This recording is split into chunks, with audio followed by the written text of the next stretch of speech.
आज के इस वीडियो में हम लोग देखेंगे दिल्ली मेरठ आरआरटीएस यानी कि नमो भारत रेल का अपडेट।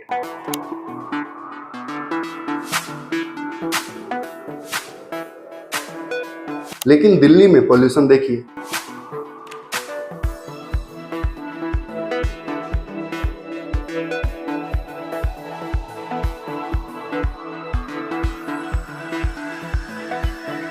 सुबह के लगभग 8:30 बज रहे हैं, लेकिन सूरज की किरणें धरती तक नहीं पहुंच पा रही है।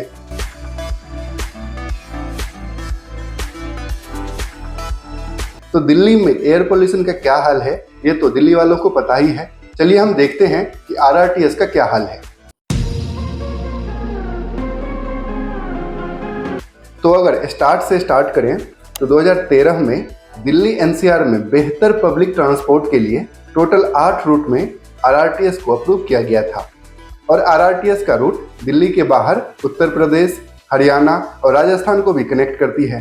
तो सेंट्रल गवर्नमेंट के साथ साथ दिल्ली, यूपी, हरियाणा और राजस्थान गवर्नमेंट मिलकर इस प्रोजेक्ट पर काम कर रही है। और इन 8 रूट में से फर्स्ट फेज में 3 रूट फाइनल हुआ। दिल्ली से गाजियाबाद होते हुए मेरठ तक, दिल्ली से गुड़गांव होते हुए अलवर तक और दिल्ली से पानीपत तक, जिसका कि बाद में विस्तार करनाल तक कर दिया गया है। लेकिन अभी तक केवल दिल्ली से मेरठ रूट में ही काम शुरू हुआ है और अब ये फाइनल स्टेज में पहुंच गया है। इनफैक्ट काम अब ऑलमोस्ट पूरा कंप्लीट हो गया है। अगले कुछ दिनों में दिल्ली से मेरठ तक पूरे रूट का इनॉग्रेशन हो जाएगा। इसका प्रायोरिटी कॉरिडोर तो 2023 में ही चालू हो गया था, साहिबाबाद से दुहाई डिपो तक। फिर अगस्त 2024 में मेरठ साउथ तक सर्विस शुरू हो गई और 2025 के स्टार्टिंग में ही साहिबाबाद से न्यू अशोक नगर सेक्शन भी शुरू हो गया। तो अभी दिल्ली में न्यू अशोक नगर से मेरठ साउथ तक 55 किलोमीटर के रूट में आरआरटीएस ऑपरेशनल है और बाकी का सेक्शन भी अब कंप्लीट हो गया है। और उम्मीद है कि दिसंबर के लास्ट वीक में या फिर जनवरी 2026 में इसका भी इनॉग्रेशन हो जाएगा। फिर दिल्ली में सराय काले खां से मोदीपुरम तक पूरे रूट में नमो भारत ट्रेन शुरू हो जाएगी। तो अगर दिल्ली की तरफ से देखें तो न्यू अशोक नगर तक का सेक्शन रेडी है। New Ashok Nagar elevated station है, जबकि आनंद विहार अंडरग्राउंड।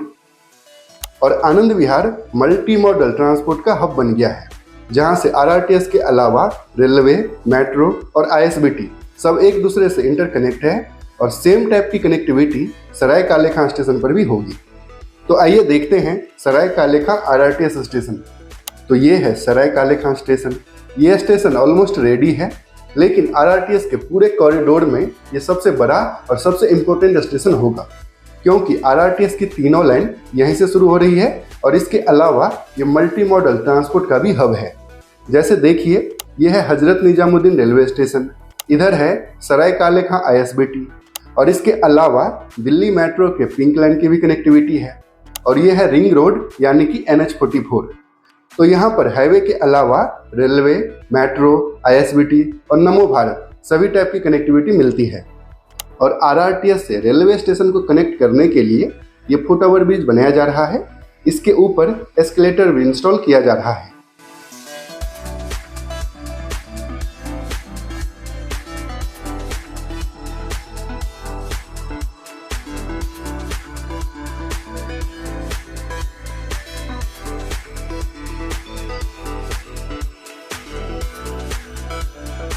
सराय काले खां इंटरचेंज स्टेशन बनेगा, यानी कि आरआरटीएस की तीनों रूट यहीं से शुरू होगी। तो ये एक बार इसे देखते हैं। तो इस तरफ अगर देखें तो ये ट्रैक मेरठ की ओर जा रही है और ये ट्रैक डिपो से कनेक्ट करेगी। आरआरटीएस का नया डिपो इधर बनाया जा रहा है जंगपुरा में, जबकि दूसरी तरफ 2 और आरआरटीएस की लाइन जाएगी। दिल्ली से गुड़गांव होते हुए अलवर और पानीपत की ओर जाने वाली लाइन भी यहीं से स्टार्ट होगी और इसके लिए आगे स्पेस रिजर्व रखा गया है। यानी कि तीनों रूट में आरआरटीएस के चालू होने के बाद सराय काले खां आरआरटीएस का सबसे बड़ा और सबसे इम्पोर्टेंट स्टेशन हो जाएगा। तो सराय काले खां स्टेशन का काम अब फाइनल स्टेज में है। एक झलक में देखिए कैसे बना है ये स्टेशन। तो स्टेशन अब ऑलमोस्ट रेडी है, सिर्फ इस कनेक्टिंग ब्रिज का काम थोड़ा बहुत पेंडिंग है, लेकिन 1-2 वीक में ये फुट ओवर ब्रिज भी रेडी हो जाएगा। फिर आरआरटीएस से रेलवे स्टेशन तक डायरेक्ट कनेक्टिविटी हो जाएगी। प्लेटफॉर्म और रेलवे ट्रैक पहले से ही रेडी है। इनफैक्ट पिछले 6 महीने से इस पर ट्रेन का ट्रायल रन भी चल रहा है। देखिए यमुना रिवर को क्रॉस करती हुई रैपिड रेल। तो न्यू अशोकनगर से सराय काले खां तक ट्रैक रेडी है, इसमें ट्रायल भी हो चुका है, CRS इंस्पेक्शन भी हो गया है और सराय काले खां स्टेशन भी अब ऑलमोस्ट रेडी है। तो जल्द ही इसका इनॉग्रेशन हो जाएगा।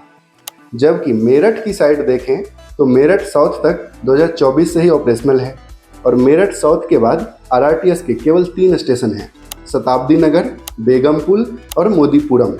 लेकिन मेरठ में RRTS के साथ साथ मेट्रो भी चलेगी। मेरठ साउथ से मोदीपुरम तक RRTS के साथ साथ मेट्रो के लिए भी ट्रैक बनाए गए हैं और बीच में कुछ स्टेशन केवल मेरठ मेट्रो के लिए है, जैसे परतापुर, रिठानी, ब्रह्मपुरी, मेरठ सेंट्रल। इन स्टेशन पर नमो भारत ट्रेन नहीं रुकेगी, लेकिन शताब्दी नगर और बेगमपुल जैसे स्टेशन पर मेरठ मेट्रो और नमो भारत दोनों का स्टॉपेज और इंटरचेंज भी होगा। यानी कि एक यूनिक कॉन्सेप्ट के तहत एक ही ट्रैक पर RRTS और मेट्रो दोनों चलेगी मेरठ में। तो मेरठ की साइड भी काम अब फाइनल स्टेज में है। तो दिल्ली से मेरठ तक RRTS का काम तो कंप्लीट हो गया है। अगले कुछ दिनों में दिल्ली से मेरठ तक पूरे कॉरिडोर में नमो भारत ट्रेन दौड़ने लगेगी। लेकिन दिल्ली से अलवर और दिल्ली से पानीपत कॉरिडोर में अभी तक काम भी शुरू नहीं हो पाया है और इसके बावजूद भी हमारे खट्टर साहब वाहवाही लूट रहे हैं। तो RRTS बहुत तेज गति से आगे बढ़ा रहे हैं, जिसकी एक लाइन ऑपरेशनल हो गई है अभी, पहली लाइन जो सराय काले खां से और मेरठ तक की बन गई है। अगली 2 लाइनें सराय काले खां से बावल और सराय काले खां से करनाल, ये बहुत जल्दी इसको हम चालू करने वाले हैं। जोक सपाट दिल्ली से अलवर कॉरिडोर और दिल्ली से पानीपत कॉरिडोर का लेटेस्ट वीडियो जल्दी देखने को मिलेगा और इस वीडियो में हम लोग डिस्कस करेंगे ये प्रोजेक्ट इतना डिले क्यों हुआ और कब तक इसमें ग्राउंड पर कंस्ट्रक्शन वर्क स्टार्ट होने की उम्मीद है।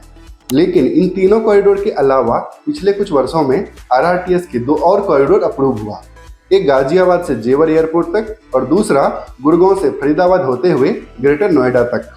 वैसे तो इन दोनों कॉरिडोर के बारे में मैंने डिटेल्ड वीडियो बनाया है, जिसका लिंक आपको डिस्क्रिप्शन में और ऊपर आई बटन में भी मिल जाएगा। लेकिन गुड़गांव से स्टार्ट होकर फरीदाबाद होते हुए ग्रेटर नोएडा तक बनने वाले इस RRTS कॉरिडोर में अब काफ़ी अपडेट हो गया है।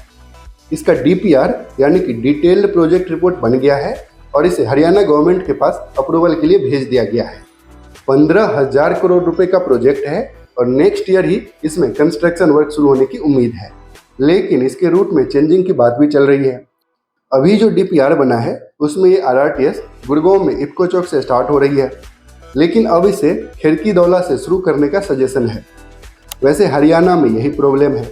NCRTC के द्वारा इसका DPR हरियाणा गवर्नमेंट को भेज दिया गया है, लेकिन गवर्नमेंट के ऑफिसर्स ही इसके रूट में चेंजिंग की बात कर रहे हैं। तो ये तो ऑब्वियस सी बात है कि ये DPR अप्रूव नहीं होगा और एक बार फिर से इसका DPR बनेगा और उसमें फिर से कई महीनों का टाइम निकल जाएगा। और यही हाल है दिल्ली गुड़गांव अलवर RRTS कॉरिडोर का भी, कई बार इसका रूट बदला गया। तो चलिए देखते हैं कब तक इसका DPR अप्रूव होता है और कब इसमें कंस्ट्रक्शन वर्क स्टार्ट होता है। वैसे RRTS को दिल्ली NCR के बाद देश के दूसरे एरिया में भी चलाने की तैयारी है। तो जैसे जैसे RRTS का विस्तार होगा हम आपको अपडेट करते रहेंगे। यहाँ पर क्लिक करके गाजियाबाद से जेवर एयरपोर्ट RRTS और यहाँ पर क्लिक करके गुड़गांव फरीदाबाद ग्रेटर नोएडा RRTS का वीडियो देख सकते हैं। पूरा वीडियो देखने के लिए आपका बहुत बहुत धन्यवाद।